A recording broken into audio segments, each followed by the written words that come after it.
The first thing that Modi really addressed, and it was in his first policy agenda, was reduce corruption, and that really involved extracting cash out of the cash economy. So, when he came in, it was a sort of somewhat broken economy that was very corrupt.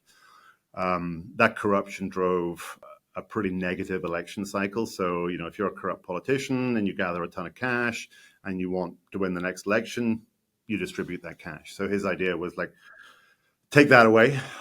So he took basically the digital ID platform. He then introduced this first policy called Jan Dhan, which was everybody must have a bank account, right? So I think there was a small incentive to open a bank account, but the idea was that once you had your digital ID, you walk into a bank, you KYC yourself either with your thumbprint or retina scan, and you have a bank account. Now, once you have a bank account, government transactions can be done without passing cash through various people's hands. But the next policy then really catalyzed, or the next two policies really catalyzed the big change. The first one was demonetization. I was there when this happened. It was insanity.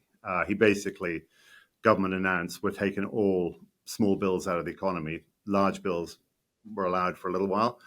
And there was a deadline of, I think it was 2 weeks, that if you didn't have your cash in the bank account that he'd already set up, so there's the sequence: digital ID, bank account, cash goes into bank account, it no longer was valid, right? So it was an aggressive stance. So now the cash is in the bank account. The guy who's the corrupt politician who's got a bunch of cash under his bed, he's screwed, right? He tries to get that in a bank account, and he's in the clink. So really, you ended up burning a bunch of that money that was used for bad political stuff, and you encourage cash to be put in the bank account. So the next step on top of that was tax reform. So it was called goods and services tax, and effectively, kind of funny story. I would check into a hotel before this happened in Mumbai. I'd spend one night there.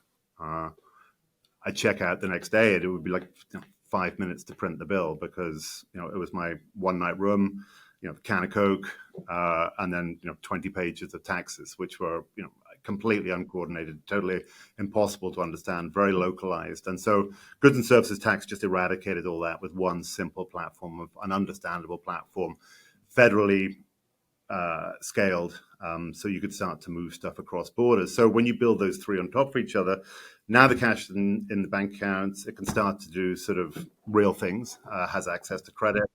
You can start to scale businesses in a really interesting way. Everyone knows what tax they're paying. So the piece that sort of layers on top of this is tax revenue, right? So if you know where the cash is, and transactions are done largely digitally, tax compliance goes up. It's very difficult to avoid. Some Indians aren't that happy about it, but it is a reality. And conducting business digitally is much more efficient. So the guys who engaged that first won and showed other entrepreneurs how to do it. So I think the last piece of this, and then you can drill down if necessary, is if you dramatically increase tax compliance, you address the other big problem that India has had up until now, which is transport logistics, awful infrastructure. So, and that's mostly because their budget just couldn't handle it, and the budget couldn't handle it because the budget was underpowered because nobody was paying tax. So